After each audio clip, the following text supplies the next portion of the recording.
Vamos continuar nesta beleza de livro que é Eclesiastes. Convido vocês a irem até o capítulo 7. Eclesiastes, capítulo 7, versículos 13 e 14. Diz assim: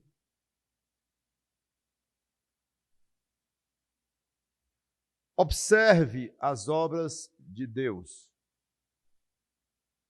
pois quem poderá endireitar o que ele fez torto?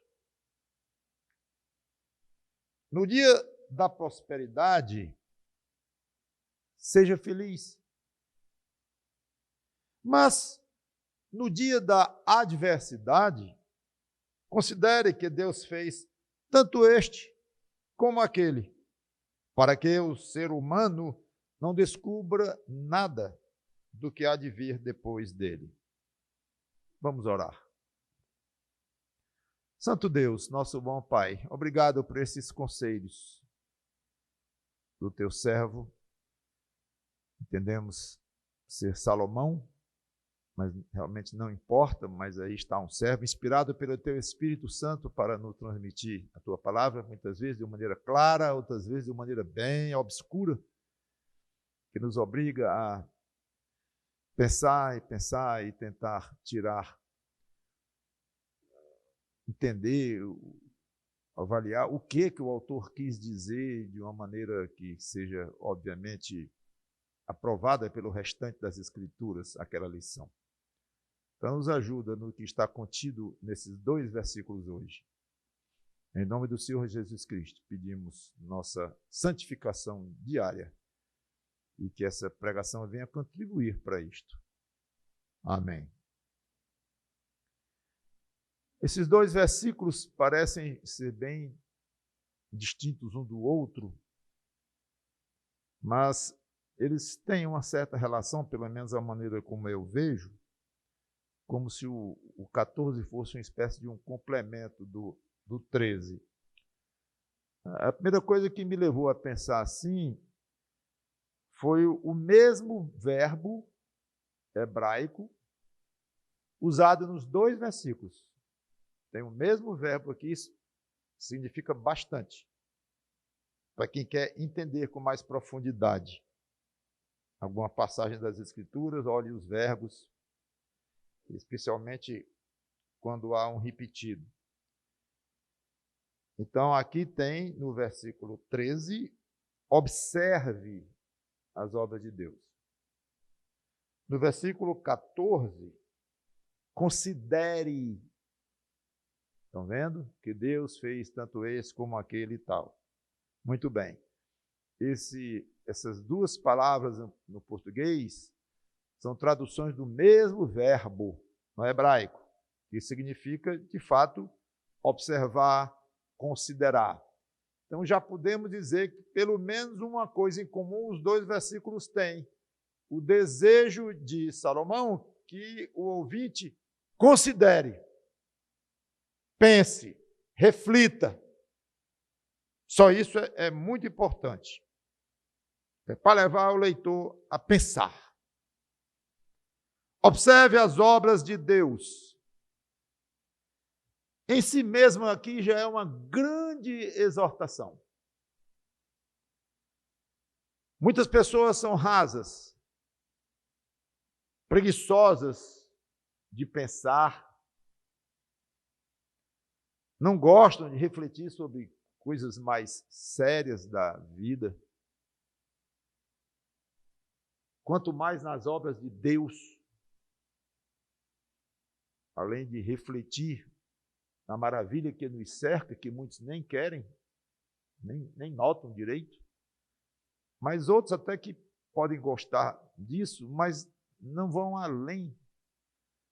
Deve ter alguém muito inteligente por trás disso, deve ter alguém que criou isso tudo.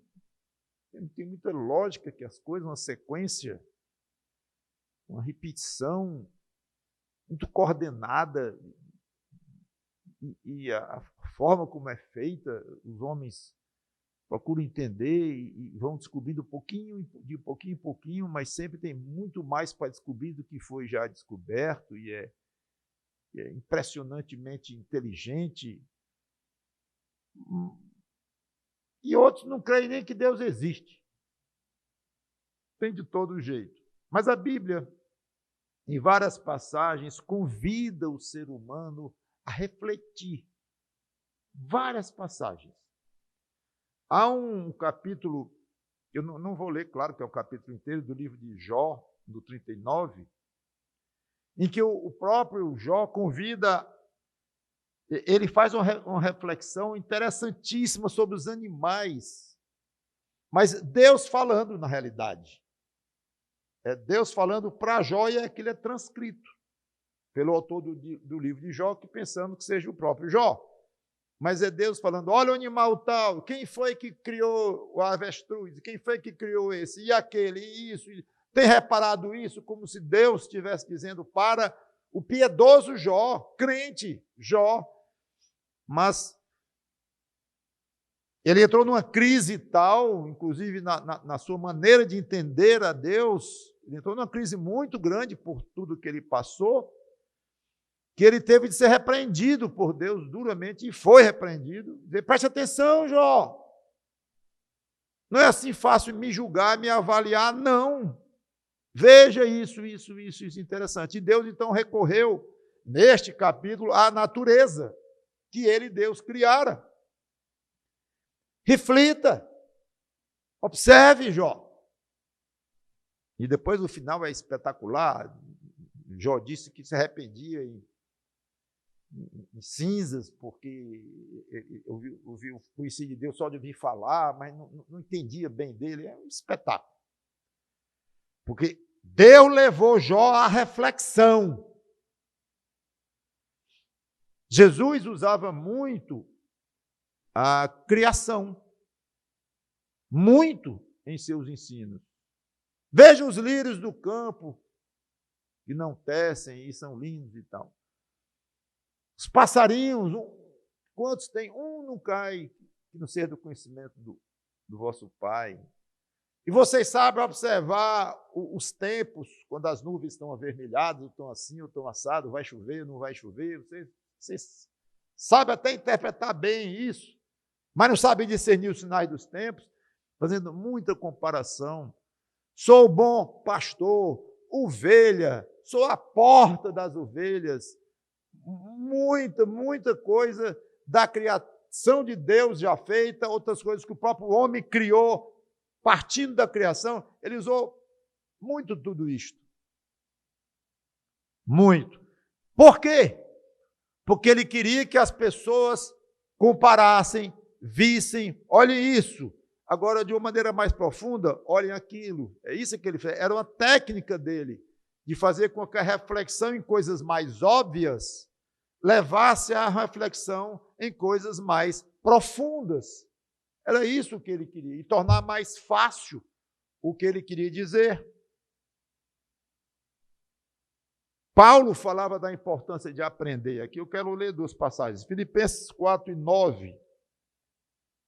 Aprender.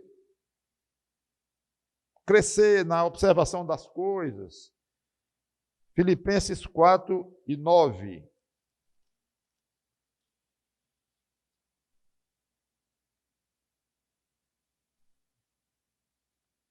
O que também aprenderam, receberam, o que vocês aprenderam, vocês receberam e ouviram de mim, e o que viram em mim, ponham isso em prática. E o Deus da paz estará com vocês. Então, observe a quantidade de verbos que tem aqui. Aprenderam, receberam e ouviram. Põe em prática. Não fique só no receber das coisas. Utilizem para pensar, refletir, descobrir formas de praticar aquilo tudo. Progridam nisto aí. 2 Timóteo, capítulo 3, versículo 14. Mesmo apóstolo Paulo. 2 Timóteo, capítulo 3, versículo 14.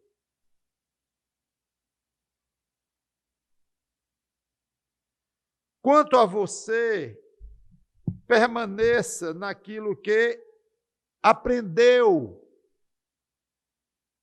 e em que acredita firmemente, sabendo de quem você aprendeu, e que desde a infância você conhece as sagradas letras e continua a passagem. Aprenda, observe, estude, se dedique a isto.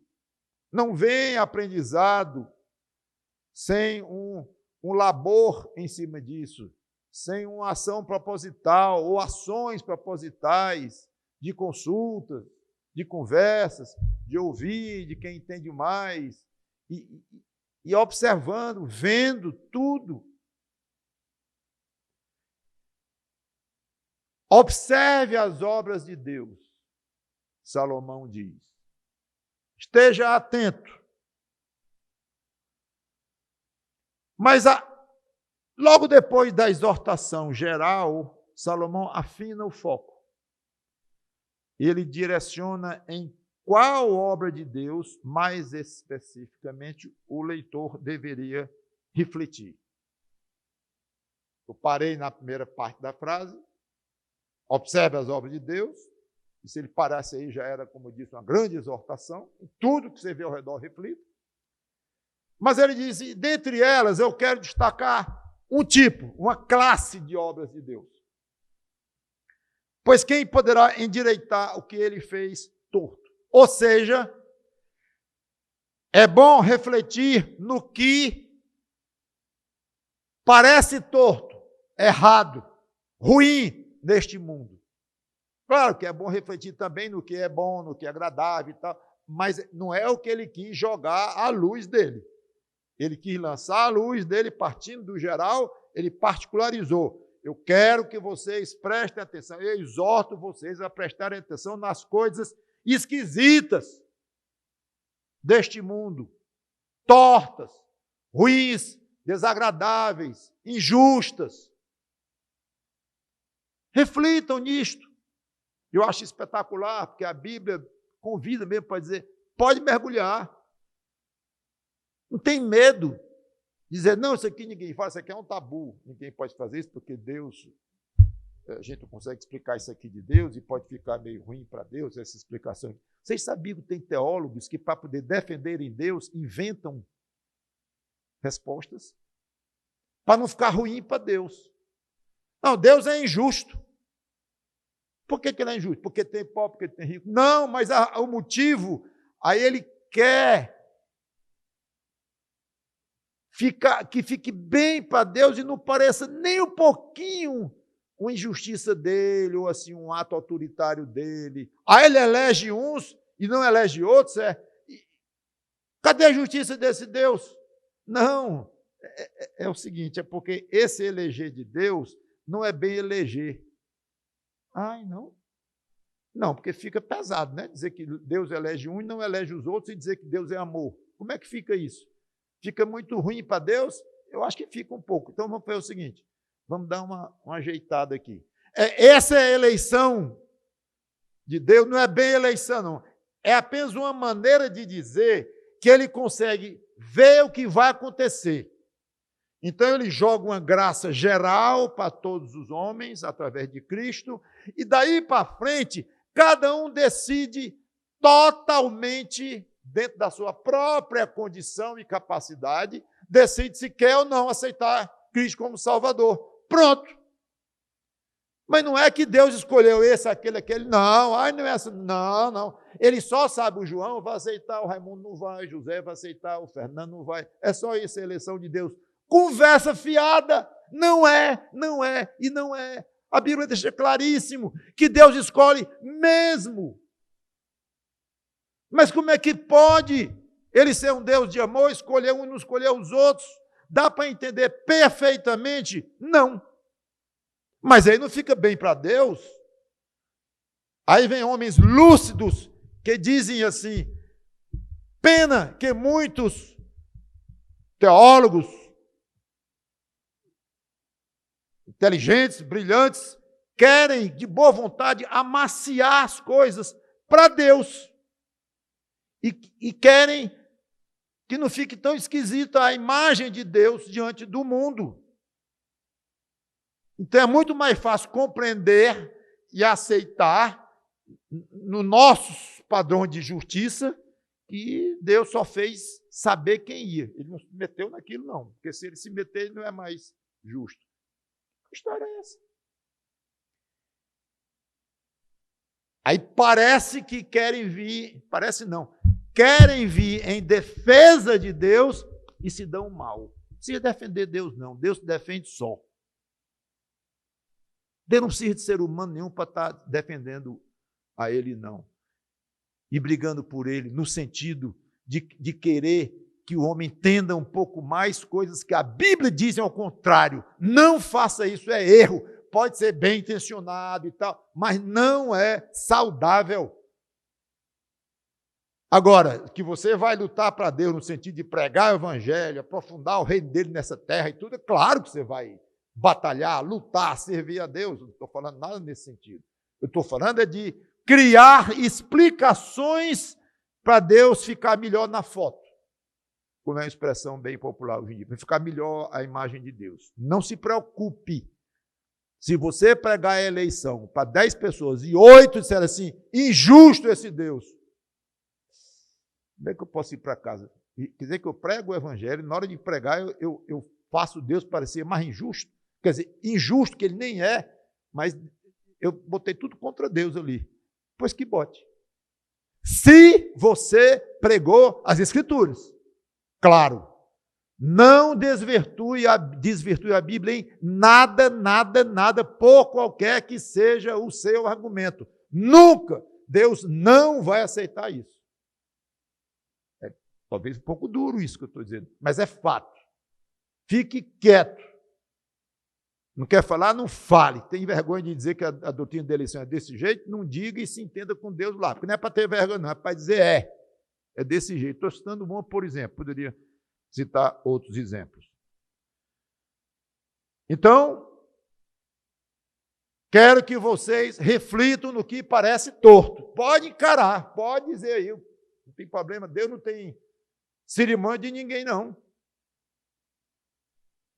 Aí ele repete o que já foi dito no capítulo 1, versículo 5, que obviamente já passei por lá, quando diz, aquilo que é torto não pode ser endireitado. Já comentei na época, e a afirmação ali, claro, é feita de uma maneira mais impessoal, mais filosófica, mais geral. Agora é altamente personalizada, dizendo o seguinte, as coisas tortas não estão ali por obra do acaso. Agora ele diz, observa as obras de Deus, pois quem poderá endireitar o que ele fez torto? Agora ele indica, ele aponta o dedo para quem fez coisas que parecem tortas aos olhos dos homens. E esse ele tem nome, chama-se Deus, o Deus Criador. Vejam aqui como ele diz de uma maneira muito simples, clara, direta. É o Deus Criador. E se alguém tentar endireitar o que ele entortou, vai perder tempo, porque é impossível, é o que está dizendo aqui. Algumas pequeninas coisas, Deus até permite que os homens aperfeiçoem medicamentos, remédios, algum tipo de conforto e coisa assim. Deus permite que se consiga combater doenças, algumas, né? Coisas assim. Deus permite. Mas é um processo bem lento, cheio de erros também, tentativa e erro. Não resolve nada de uma maneira mais profunda, porque o homem consegue lutar contra uma certa bactéria e aparece outra superbactéria e depois outra. E não vai. Aí inventa alguma coisa, aquela coisa sujeita a erros, mata pessoas, aviões caíram, porque a janela, a forma da janela faria uma trincadura. Aí descobriram que a janela quadrada fazia avião cair. Morreu muita gente por causa de janela quadrada em avião. Não é exemplo, não. Isso aqui quer dizer, não é teoria, é fato. Foram estudar que as janelas estavam se rompendo. Aí todo mundo passou a fazer avião com as janelas arredondadas. Aí não quebrou mais nenhuma. E isso é um exemplo entre centenas de exemplos de experiências, de invenções, inovações geniais em termos humanos, mas cheias de defeito também. Aí tem os remédios com os terríveis efeitos colaterais, como muita gente disse, se ele não morrer do câncer, vai morrer do remédio para o câncer. Então, ele é um homem conserta, mas meio torto também. E de uma maneira, como eu já disse, insignificante comparado com o que é muito grave, grandes catástrofes, furacões, tsunamis, tempestades, terremotos. Não tem homem no mundo que impeça desastre e coisas desse tipo. O problema é que o homem tem a tendência infeliz de não aprender com isso. Não aprende. Insiste em não concluir que tem um Deus que fez tudo e faz o que bem entende. E em vez de negar, essa conclusão é vital para alguém compreender a Deus. Que conclusão? Que há um Criador que faz o que Ele quer. É a primeira maneira, primeiro passo para compreender Deus, é isso. É um Deus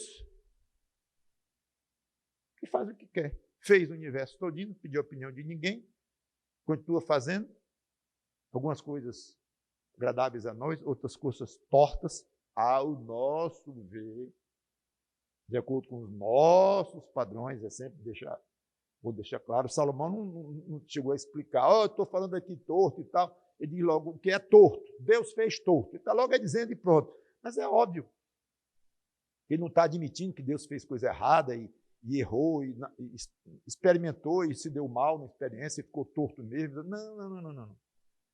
Aos nossos olhos, tudo entortou por causa do pecado, e nós sabemos disso, eu não vou entrar nessa explicação aqui. Mas para começar a compreender Deus, essa conclusão, observação de que há um Criador e que a forma mais sensata de tentar acertar numa reflexão mais profunda das coisas ao nosso redor é admitir que existe um Criador inteligente. Em vez disso, muitos negam a existência de Deus, outros entram numa queda de braço com Deus mesmo e acusam Deus, hostilizam a Deus e que só vai gerar mais problemas com esse Deus Criador. O caminho é verificar o que o próprio Deus comunica para os homens, através das Escrituras, e expõe as suas obras através da criação. A Bíblia aponta claramente nesse sentido. Quer entender as coisas ao redor? Observe a criação de Deus. A criação, pense um pouco, conclua que é muito inteligente, que tem alguém por trás muito inteligente que fez isso tudo. Até aí, tudo bem. Vê as obras de Deus e pensa no poder dele, na inteligência dele e tudo, mas nos planos dele, aí só a criação não vai transmitir. Aí entra a palavra de Deus, que é o recado de Deus, é o que Deus quer transmitir, quer ensinar. Eu criei isso tudinho mesmo, vocês estão certos. Você acha que há um Criador por trás da lua, do céu, dos astros? Vocês têm razão, sou eu. E o gado todo é meu. Eu crio tudo, tudo aí é meu, tudo. Tem razão. E agora eu vou dizer o que passa na minha mente. Ao criar vocês, ao acontecer isso que vocês chamam de torto.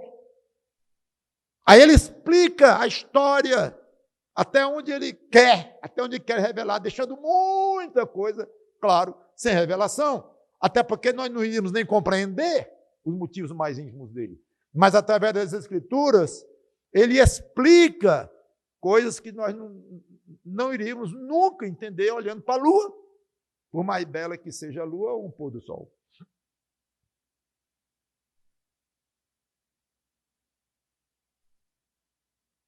E o homem deveria, então, observando tudo isto, vendo o que Deus diz, é assim, o caminho é esse? É. Tu és Deus. Eu não vou discutir contigo. Não entendo bem, não. Muitas coisas aqui eu não entendo e nem faz muito sentido para meu senso de justiça. Mas eu reconheço que meu senso de justiça é torto. Porque eu sou torto, dentro. Nasci torto, pecador. Então, quem sou eu para julgar o teu senso de justiça? Eu faço te agradecer muito, porque tu me revelaste que eu sou perdido. Pelo menos eu entendi porque que a desgraça do meu comportamento não consegue mudar quase nada. Eu não quero ofender minha mãe, ofendo, não quero ofender minha namorada, o meu marido, eu não quero me comportar de uma maneira errada, eu não quero pensar coisas horríveis na minha cabeça, mas eu penso. Eu não consigo sair disso. Aí tu vens e me dá essa, de colher de chá, como se diz, de bandeja de presente, essa revelação toda, e dizendo que isso é o que aconteceu, está batendo, que eu nasci com mal dentro de mim, isso bate totalmente, eu sei que eu nasci com mal dentro de mim, não precisa nem me dizer isso, eu sei, agora eu estou sabendo, o que aconteceu. Meu pai, Adão, meu antecedente, pecou, e eu peguei o pecado dele. Aí eu não entendo bem, não, como é que eu sou culpado do pecado dele, mas não quero entender, não. Foi assim? Foi. E o que eu faço?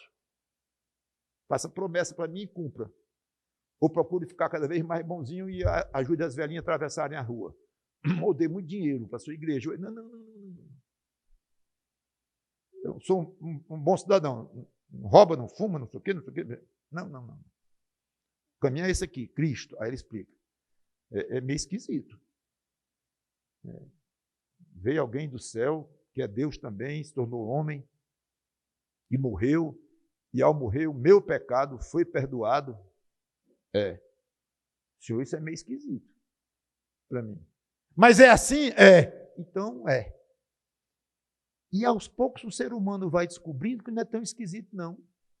E o coração dele está gostando dessa conversa e começa a simpatizar com Jesus Cristo. Aí, quando vai entender melhor depois, vai verificar que era o Espírito Santo trabalhando naquele coração. Quem? Espírito Santo. Mas não tem Deus? Não tem o Filho, Jesus Cristo? Tem. Ainda tem esse Espírito Santo? Tem. É Deus também. São 3 deuses. Não, um Deus. Não dá para entender bem isso. Não quero entender, não. Aceite que é assim. Então, aceite. Então, é para adorar o Espírito Santo? Ele é Deus. Pois eu vou adorar o Espírito Santo. E pedir a Ele próprio que me dê um coração adorador a Ele. É assim que é para ser. É assim que é para ser. Muito bem. Pense, considere em tudo que Deus fez e as coisas que parecem tortas a você. Entenda que foi Ele que fez e você não vai endireitar.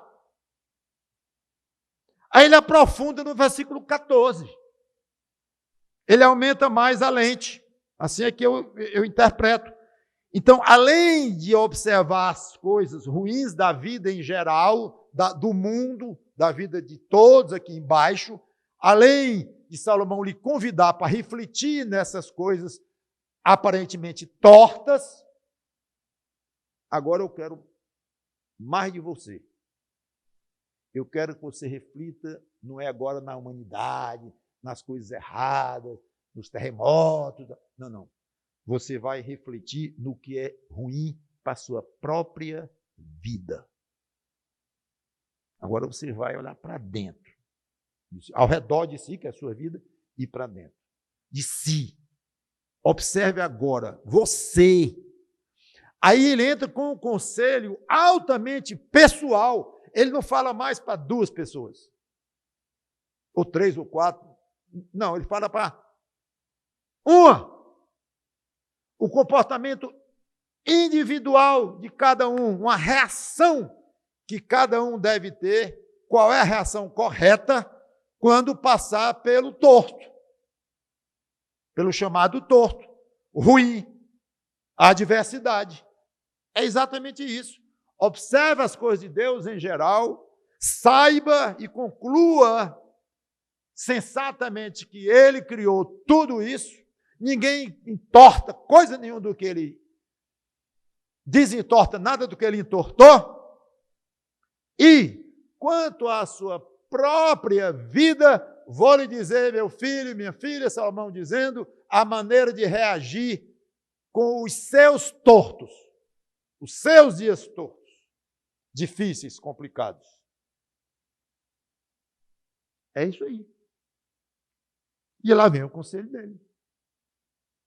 No dia da prosperidade, essa prosperidade no hebraico é simplesmente a palavra bom, ou boa, só isso. No dia bom, seja feliz.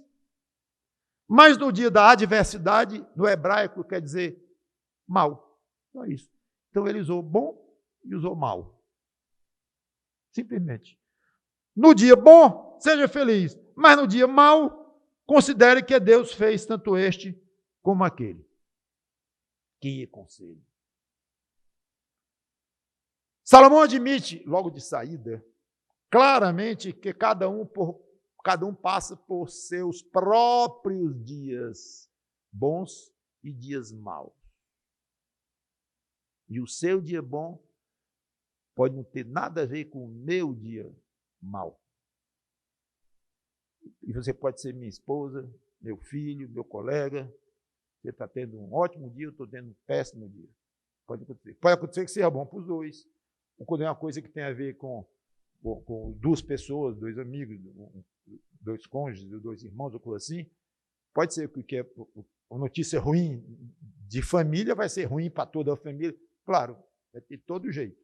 Mas o que eu quero dizer é pessoal. Deixe o dia mau, nesse contexto aqui, deixe o dia do outro com ele. Se é bom, se é mal, deixa lá.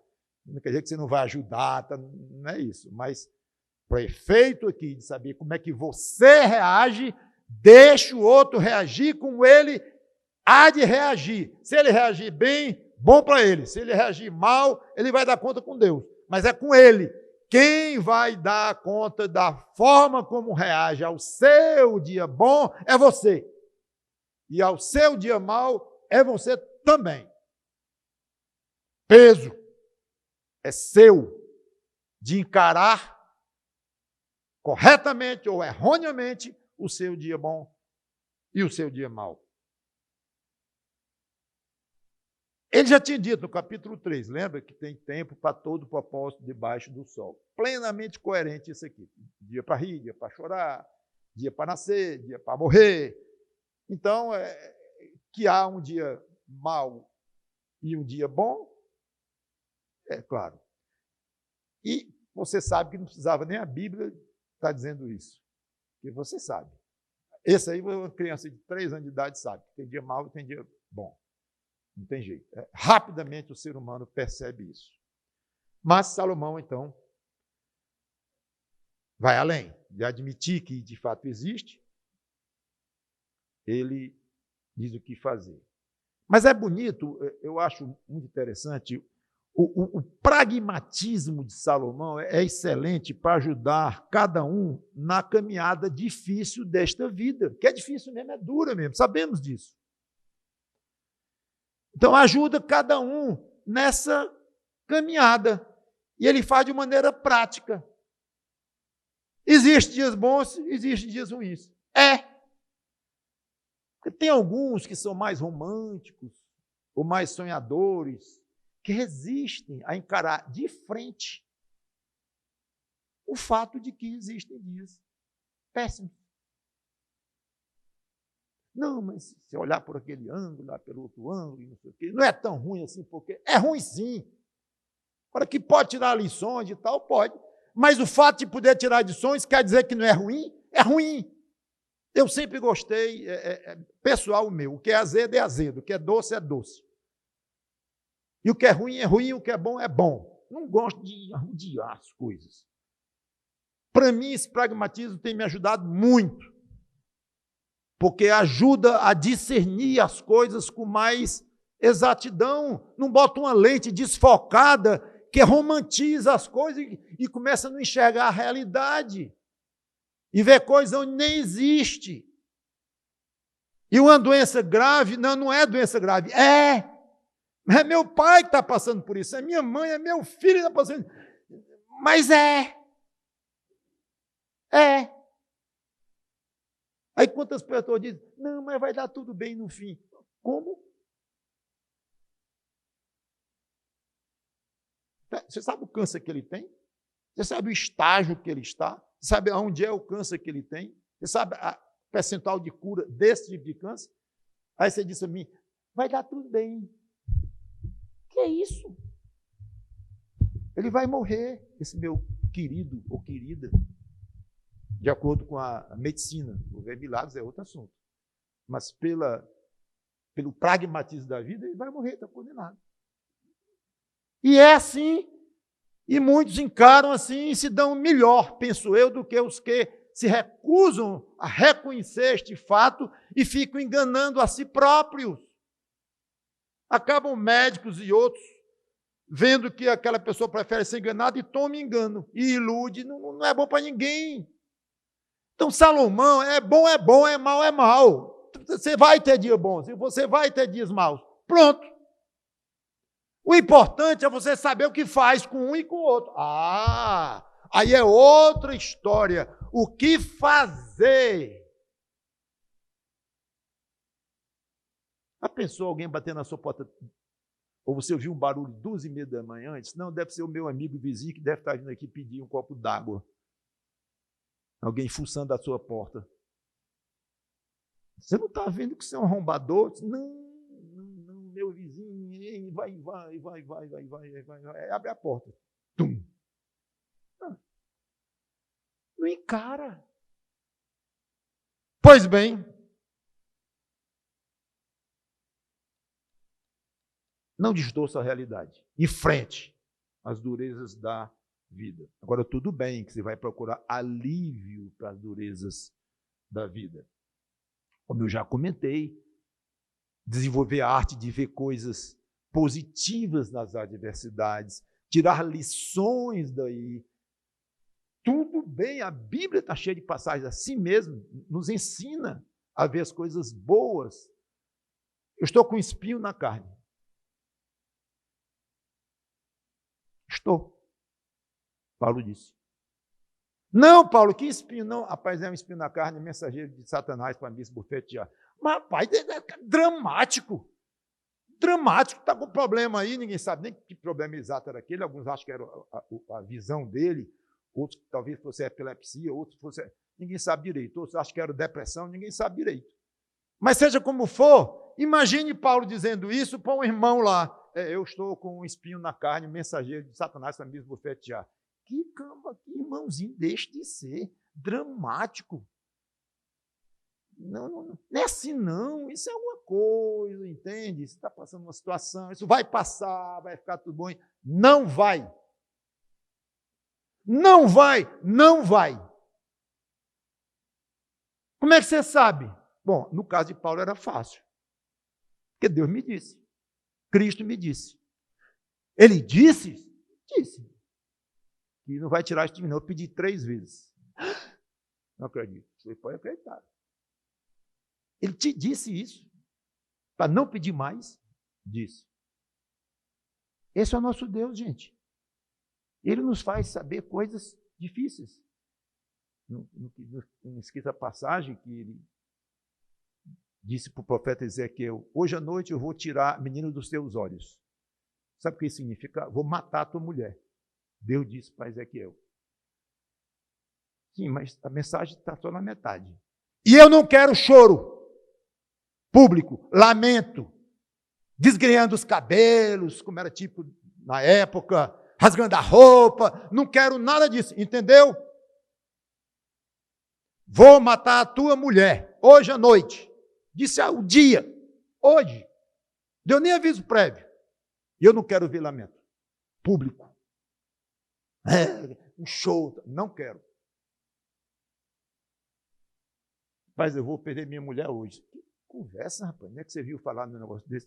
Deus disse. Hoje em dia, nós não vamos chegar dizendo isso. Porque imagino eu que, imagino não, tenho certeza que de uma maneira natural, normal, no dia a dia, Deus não está dizendo essas coisas assim. Para nós, pode qualquer hora fazer isso, mas geralmente não. Mas quantas vezes nós dizemos assim, eu tenho um problema tal e isso aqui eu acho que não vai ser resolvido, não. Não pense assim, pessimista, pessimista. Às vezes é a convicção da pessoa, em oração, paz no coração, e está achando que aquilo ali veio para ficar. Uma doença, um mal, coisa assim. Qual é o problema? Qual é o problema? O problema, eu vou dizer, repito, aliás, como encarar? Esse é o problema. E é exatamente o que Salomão trata aqui. Como é que você vai encarar? Agora, que vai ter dias bons e dias ruins? Vai. Nem pense que não vai, porque vai. Você vai ter seus espinhos na carne, provavelmente. Não sei se vai, não sei se não vai, qual é o seu caso, qual é o meu, não sei. Não há uma regra bíblica, não é muito claro, mas Paulo teve o dele lá. E que Deus quer um bom testemunho seu, mesmo que ele venha permitir ou providenciar uma desgraça na sua vida, algo bem torto na sua vida, e não quer escândalo, e que você fique aí fora de si. Não. Lembre de Ezequiel. Chore quieto. A perda, ou o desastre, ou esse dia ruim. Realidade, irmãos. Realismo. Pragmatismo. Dentro da doutrina correta.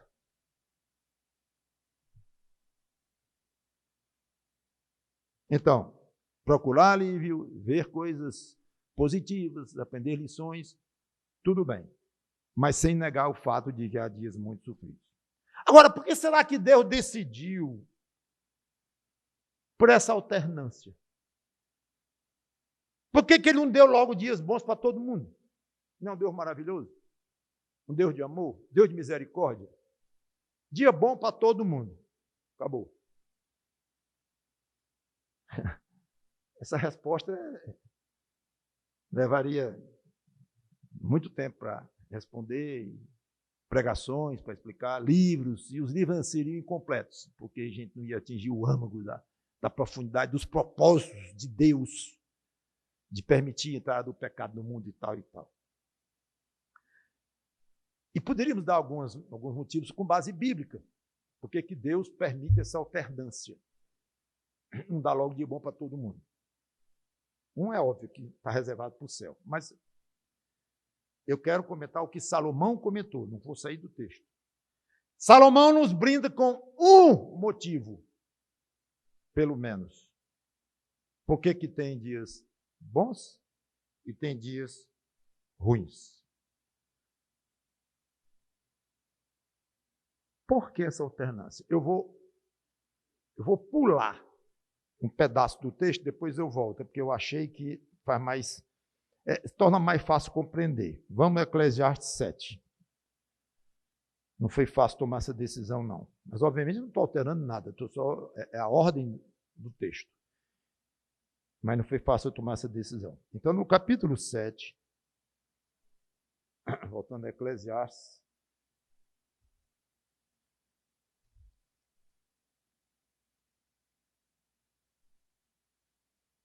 eu vou ler a segunda parte do 14, ok? Depois eu volto para a primeira parte do 14. É só isso.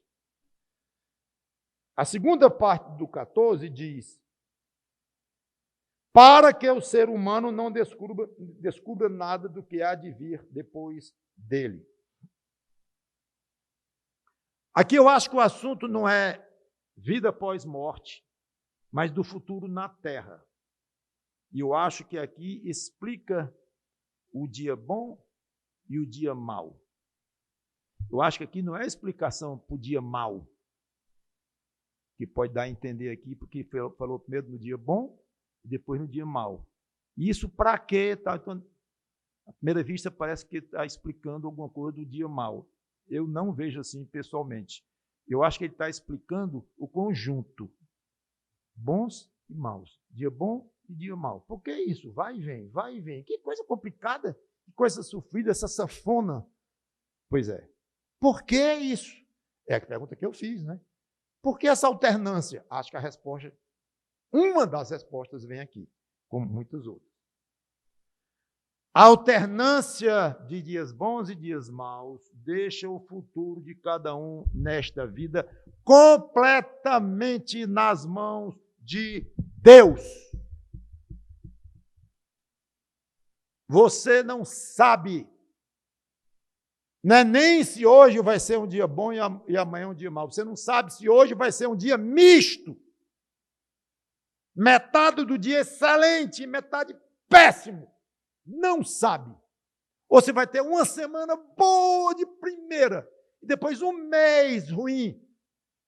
Então, esse dia aqui é a maneira de dizer, porque na realidade são épocas da vida, são tempos, períodos da vida. Curto, um longo e um curto. Deixa cada ser humano completamente nas mãos de Deus. Isso é humilhante, espetacularmente humilhante para esse ser humano velho, pecador, arrogante e orgulhoso. Humilhante. E vou dizer mais, irritante, perturbador. Estou no meio de uma alegria aqui com minha família, todos já passaram por isso. De repente, vem um pensamento, eita, o que vem amanhã? Onde é que eu estarei daqui a uma semana? Na beira de um túmulo. Perturba. Aí um pega uma doença, tantos por cento sai desse tipo de doença e tantos por cento não sai. Senhor, onde é que está o percentual nesse meu amado aqui, ou amada? Onde é que está? Como é que vai ser isso aqui? É muito humilhante, gente. Eu acho isso um espetáculo. Quando Deus humilha essa raça humana rebelde a Ele. O fato é que é humilhante, irritante. E tem até um aspecto positivo que eu acho também. Eu entendo, sou ser humano também, como vocês, é que o ser humano é dotado de inteligência. Fomos dotados. Imagem e semelhança de Deus, ainda carregamos algo dessa imagem e semelhança de Deus.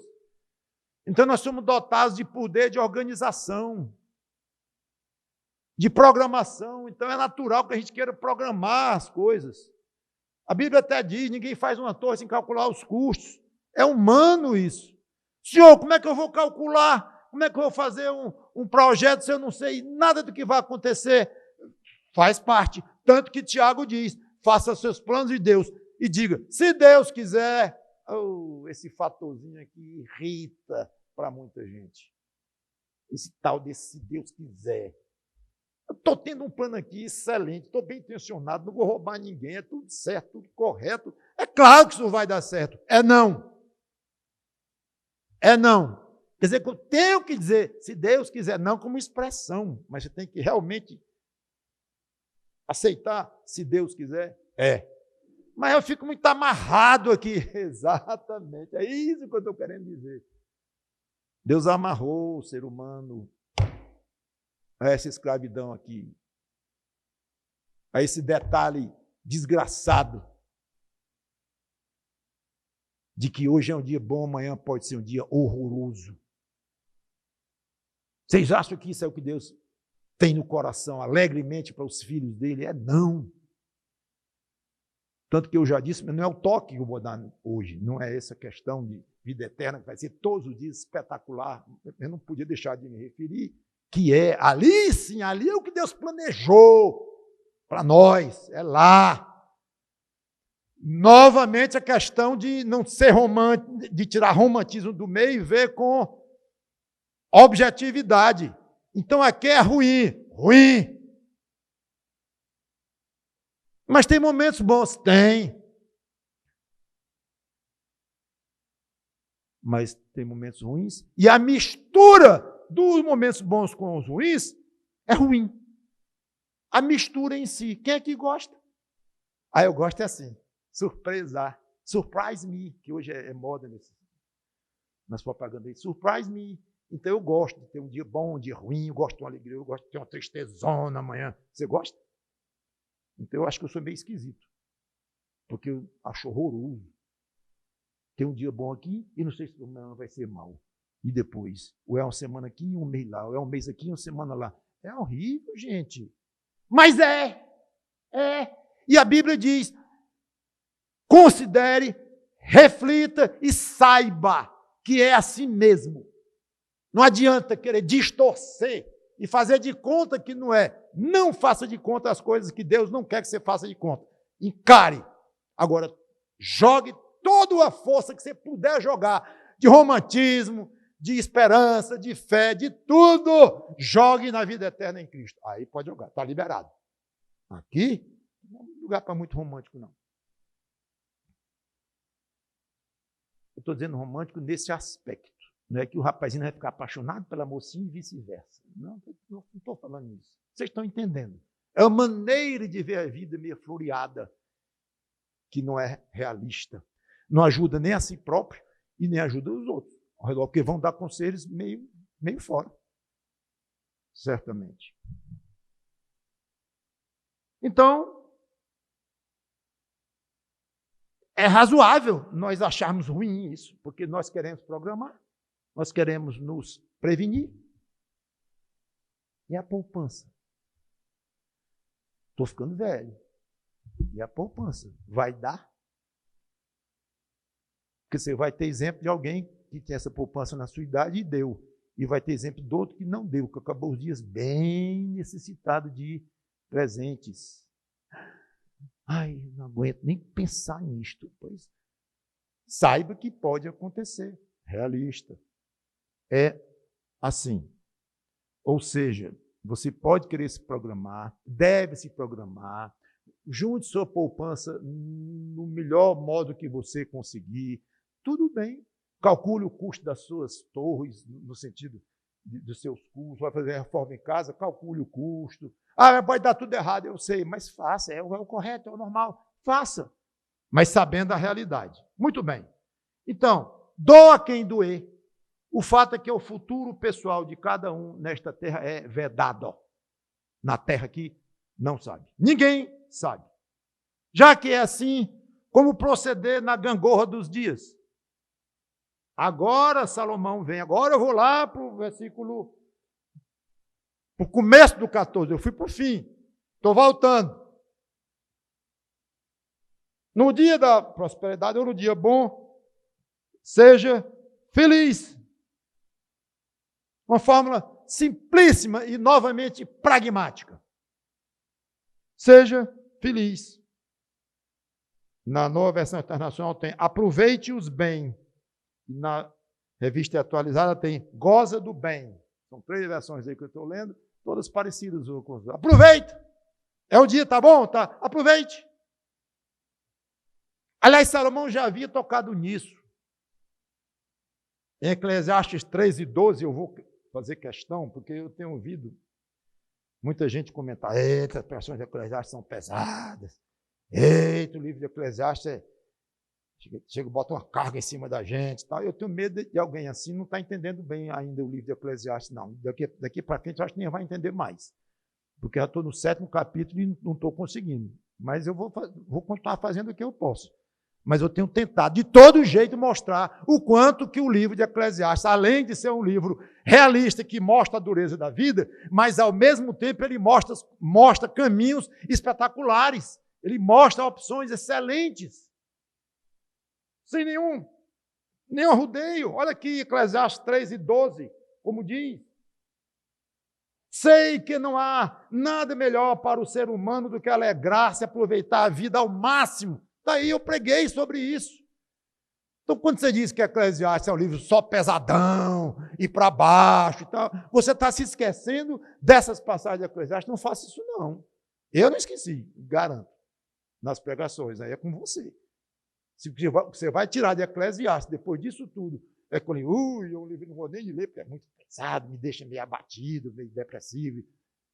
Então você está deixando de ler essas passagens? Sei que nada melhor para o ser humano do que alegrar-se e aproveitar a vida ao máximo. Sei também que poder comer, beber e desfrutar o que se conseguiu com todo o trabalho é dom de Deus. Está aí escrito. Ok? Versículo 22 do mesmo capítulo. Assim, percebi que não há nada melhor para o ser humano do que desfrutar do seu trabalho, porque essa é a sua recompensa. Está aí, na terra, né? Falei disso. E ele vai voltar a falar disso no capítulo 9, que ele está na nossa frente. Então, e obviamente eu vou comentar quando chega lá. Mas já que estamos no contexto, deixe-me apenas ler o que diz lá. Capítulo 9, versículo 7. Portanto, vê e coma, vai e coma com alegria o seu pão e beba com prazer o seu vinho, pois Deus já se agradou do que você faz.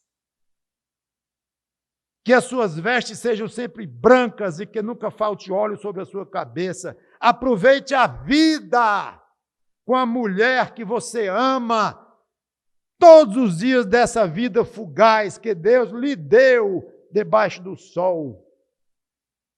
Porque esta é a parte que lhe cabe nesta vida pelo trabalho com que você fadigou debaixo do sol.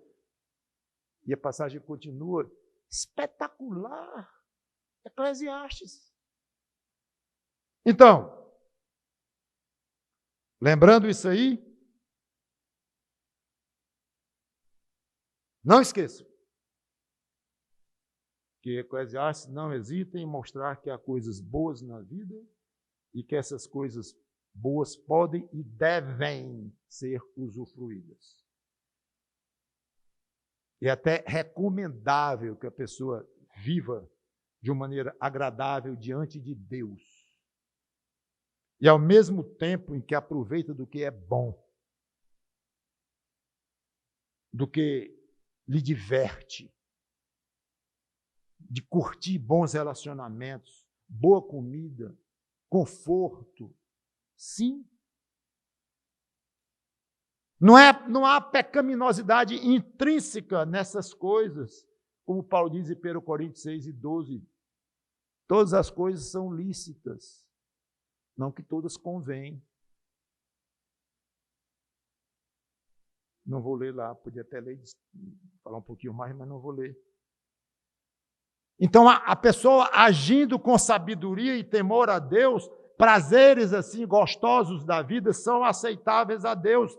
Não é bíblica a ideia de que para ser fiel a Deus tem que fugir do que é agradável, tem que evitar o que é alegre.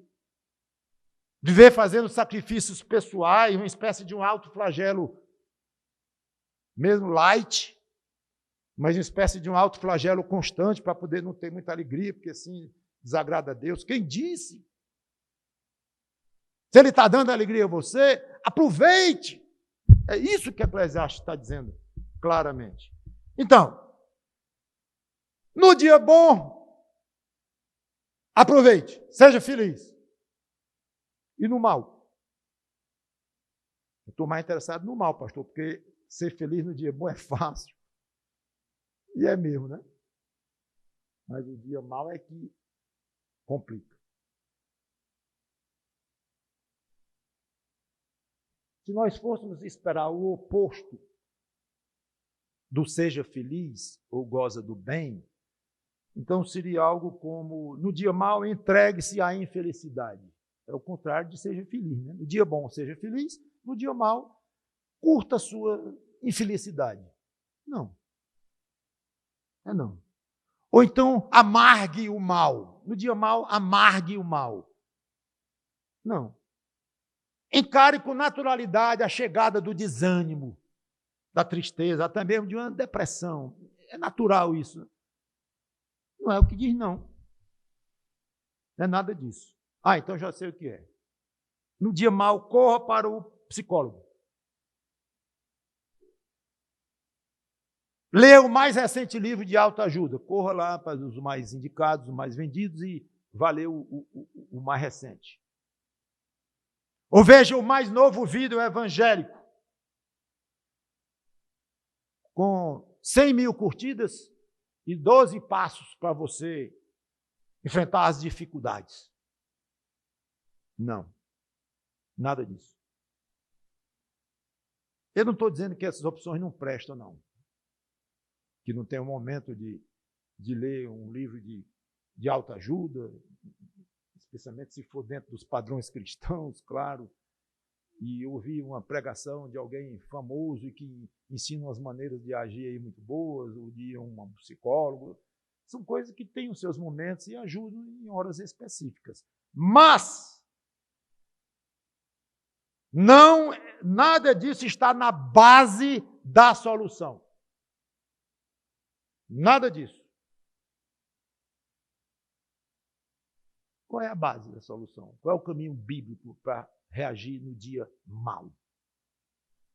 Considere que Deus fez tanto este como aquele. Pastor, cadê os passos? Não tem nem 2. Tá bem, 12 é muito, mas 2. Faça assim e faça assado. Não. E não é nem faça, considere. Cabeça, alma, aqui dentro. Complicou um pouco para mim. Considerar. É a mesma palavra que eu disse lá que tem no versículo 13. Observe, reflita.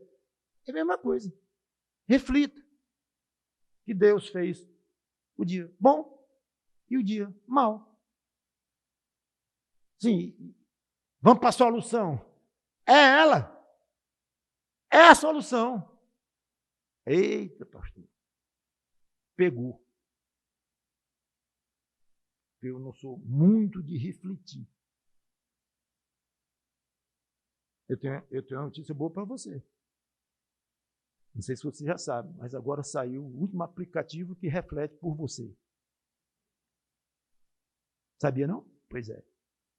Feito pelo Google, Facebook, Amazon e Apple juntas. Se juntaram e fizeram um super aplicativo que reflete, medita por você. Você diz até o assunto que você quer e ele medita por você. A má notícia é que isso é fake news. Papo furado meu, claro. Eu acho, viu? Não admira não que tenha por aí alguma coisa querendo se passar por um refletidor de vida. Seu, não é, como ele disse na primeira parte do versículo 13, pense nas obras de Deus. Não, é no seu dia mau, considere que Deus fez o seu dia mau. Isso é um assunto entre você e ele. Vai botar o aplicativo no meio? Ou seja lá quem for no meio? Ou o pastor no meio? O conselheiro no meio? Entre você e Deus. Considere, pense na sua mente. Pode pedir ajuda ao pastor, ao conselheiro, ao livro, já comentei inclusive. Mas na base é refletir. Agora, eu sei que essa é uma solução terrível para a geração de hoje. Uma péssima solução. Não praticável, não alcançável por muitos jovens, coitados. Não consigo nem imaginar a dificuldade de um jovem refletir hoje nessas coisas. Deus fez o dia bom, Deus fez o dia mau, Deus fez um, Deus fez outro. O que eu vou tirar disto? O que eu vou fazer com isso? Você não pensa isso em um minuto, não, viu? E não é durante horas seguidas, não. É dias, meses, talvez anos. Tem coisas que eu encasquetei com relação à doutrina ou alguma parte da Bíblia e tal, que eu pedi iluminação e tal. Não progredia. Um belo dia, anos depois, quando eu vi, estou entendendo isso aqui perfeitamente. Claro. Como é que eu não entendi antes? Não tinha chegado a hora. Eu estava no ponto. Mas refleti, pensei e li, e não encontrava resposta. Conversava com um amigo, com outro, ia para lá, vinha para cá, vinha para lá, vinha para cá. E orando a Deus, me orienta e dizer que eu não tenho resposta para isso, não. É quando vê explicação. Eu digo, acho que uma criança pode explicar isso aqui, mas não é bem porque não foi o caso.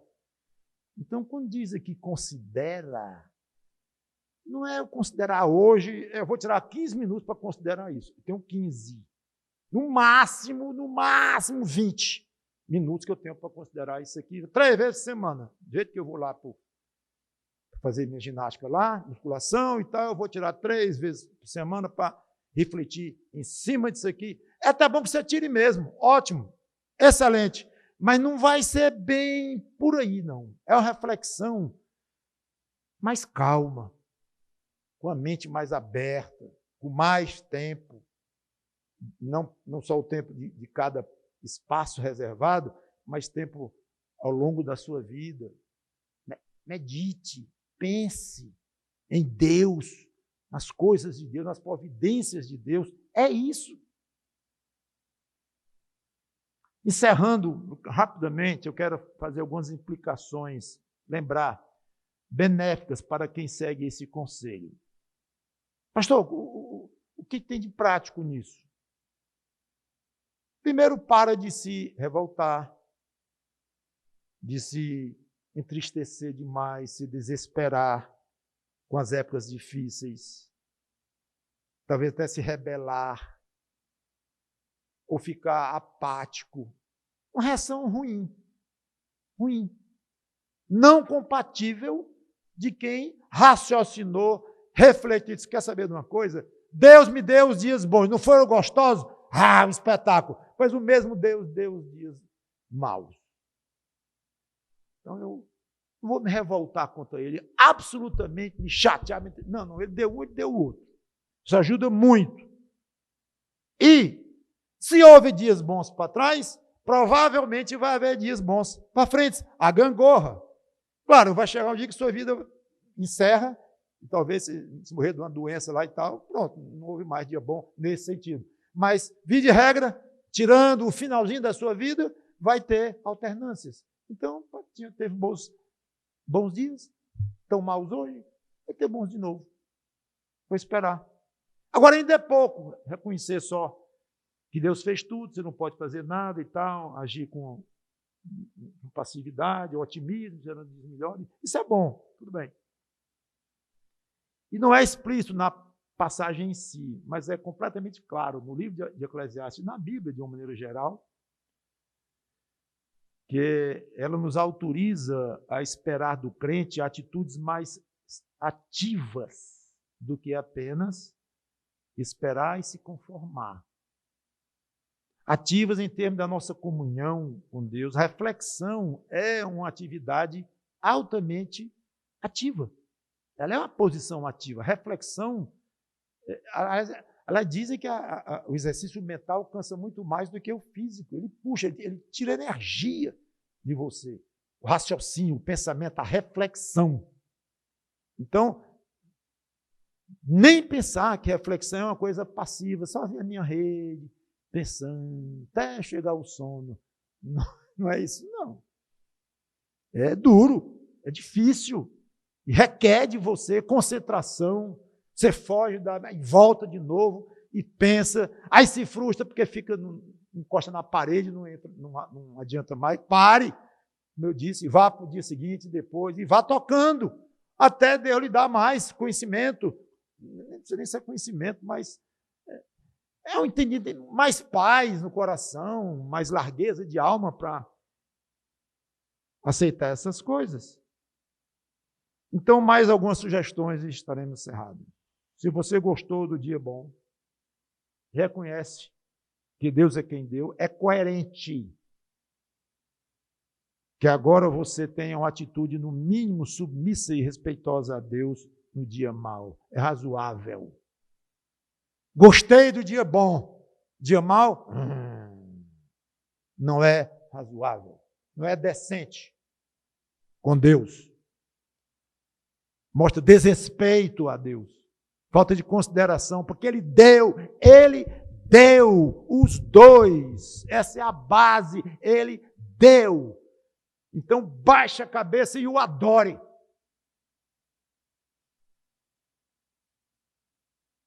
É muito fácil ser grato a Deus no dia bom. Mas agora, no dia mau, a gratidão ficou meio de lado. Será?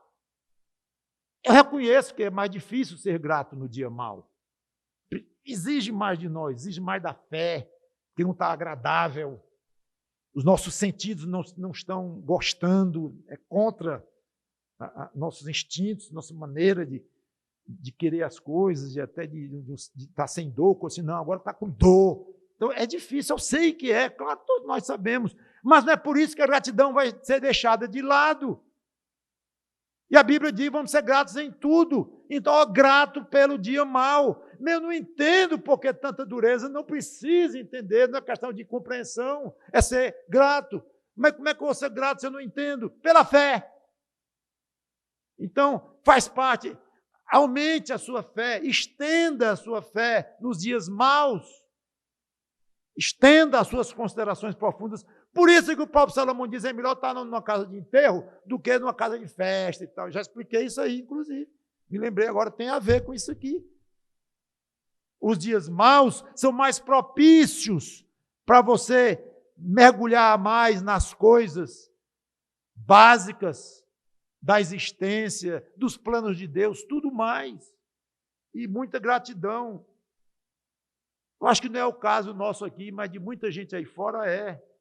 Sabe o quê? Não cair na tentação de videntes. Consultar os espíritos. Muito comum. Muito comum. Mais do que vocês pensam. Rodas que se manifestam alguns espíritos para poder dizer, explicar. É muito tentador. E milhões de pessoas adotam isso. Até milhões que se chamam cristãs adotam isso, completamente antibíblico. Agora é uma tentação muito grande.